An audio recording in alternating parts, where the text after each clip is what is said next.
আজকে সকাল সকাল উঠে চলে আসলাম কমপ্লেক্সে কাজের উদ্দেশ্যে। তো গাইস আমরা তিন বন্ধু বেরিয়ে পড়লাম কাজ করতে। তো গাইস আমরা যাচ্ছি, যেতে যেতে হঠাৎ করে বাইকের পেট্রোল শেষ হয়ে যায়। তো আমরা পেট্রোল মারতে পেট্রোল পাম্পে চলে আসি। তো তারপরে আমরা 100 টাকার পেট্রোল মেরে নিয়েছি।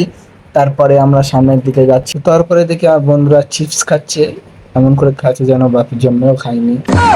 তারপরে সামনে যেতে যেতে দেখি দুটো হিজড়ে আসছে, না দুটো মেয়ে আসতে। এইভাবে টাকা আসছে কেন, প্রেম করবা? তো গাইজ তারপর সামনের দিকে যেতে থাকি। তো গাইজ যেতে যেতে দেখলাম অনেক লোক ভ্যানে করে কাজ আসছে। তো গাইজ তোমরা যদি কমপ্লেক্স চেনো অবশ্যই কমেন্ট করে জানাবেন। তো তারপর আমরা সামনের দিকে যেতে থাকি। যাওয়ার পর তো গাইজ তোমরা যদি সাবস্ক্রাইব করে কমেন্ট বক্সে এক লেখো তাহলে আমি সাবস্ক্রাইব ব্যাক দিব।